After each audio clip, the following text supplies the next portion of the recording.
स्वागत एक बार फिर से आपका। और आज बात हो रही क्रैश लैंडिंग की। गो फर्स्ट की क्रैश लैंडिंग हुई है और वो रेजोल्यूशन के लिए गए हुए हैं। दो मेहमानों से हम बातचीत करें। सत्येंद्र पांडे जी, ये बताइए कि हम लोगों ने, आपने कहा कि इनपुट कॉस्ट की बहुत कम चर्चा होती है।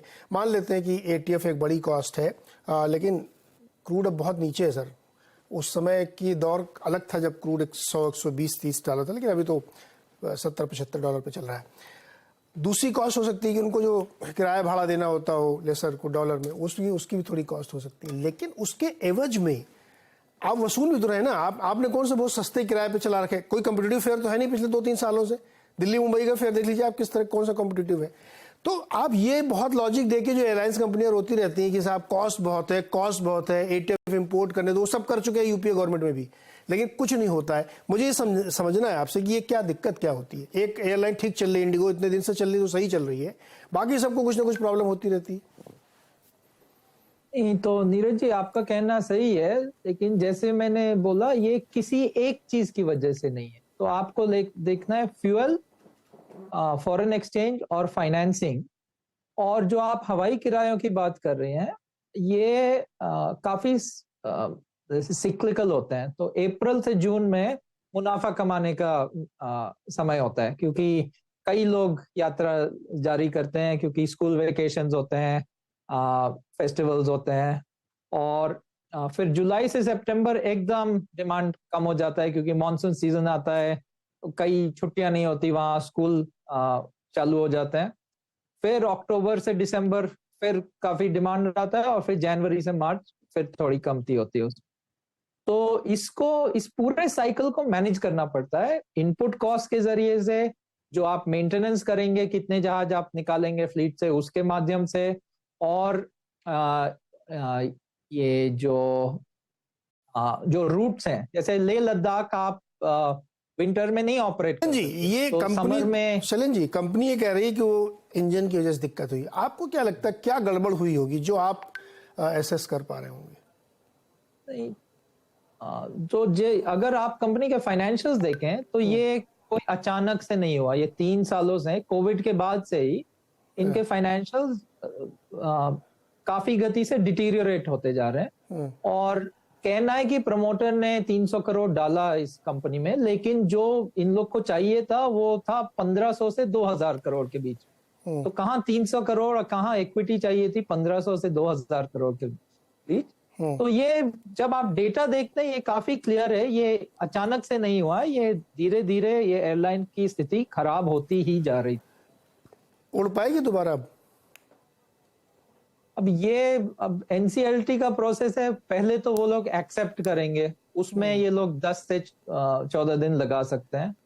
और फिर जो बस एक एग्जाम्पल आता है जेट एयरवेज का, तो वो काफी कॉन्फिडेंस नहीं देता, लेकिन कुछ भी संभव है। अभी कहना उचित नहीं है कि क्या हो सकता है।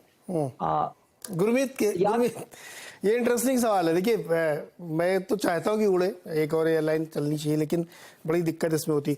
लेकिन सेक्टोरली देखें तो एक ही लिस्टेड कंपनी अच्छी बची है। बाकी एक स्पाइस जेट है, उसकी भी हालत बहुत अच्छी नहीं है, उसमें भी बहुत दिक्कतें चल रही हैं।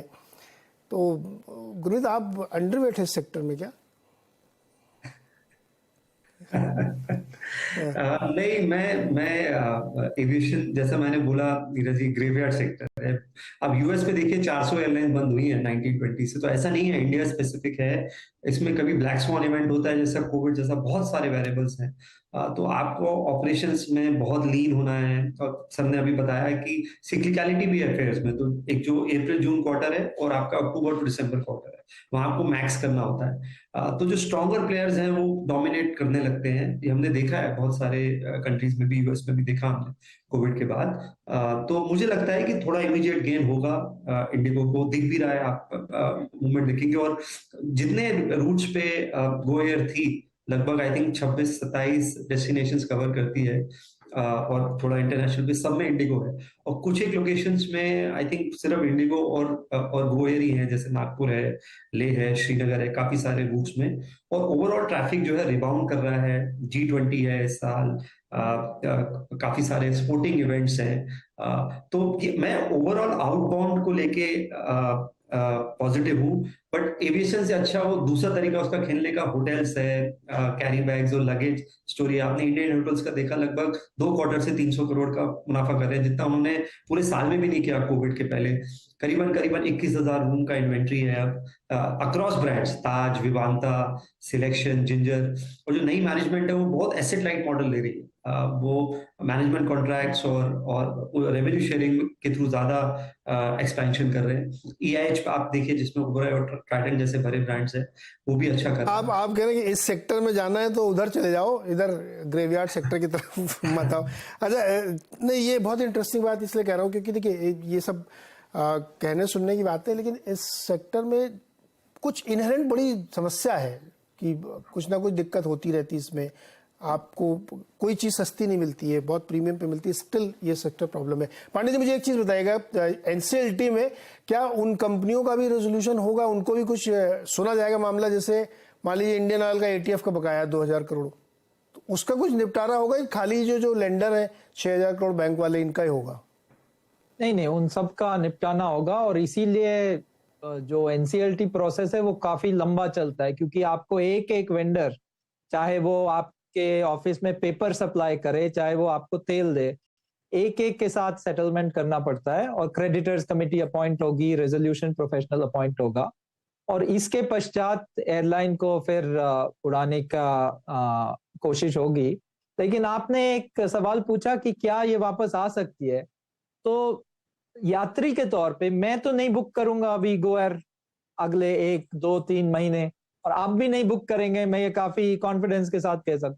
तो इससे क्या होता है, जब फॉरवर्ड बुकिंग्स नहीं आएंगी, कैश फ्लो नहीं आएगा, तो उतना इन लोग को उतना कैश स्टार्टअप के लिए रखना पड़ेगा। और इनका रन रेट था पिछले साल लगभग 1 से 2 करोड़ रुपी सेल पर डे, उसी से इनका 4,000 करोड़ का टर्नओवर आया। जो इनको रन रेट चाहिए है वो है 4 से 6 करोड़ पर डे 55 जहाज के लिए।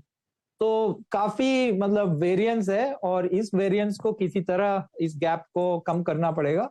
तो उम्मीद है हो जाए, लेकिन एनसीएलटी का दौर अब रहेगा, तो अब देखना पड़ेगा वो कैसे होता है। नहीं, रकम बड़ी है, 12,000 करोड़।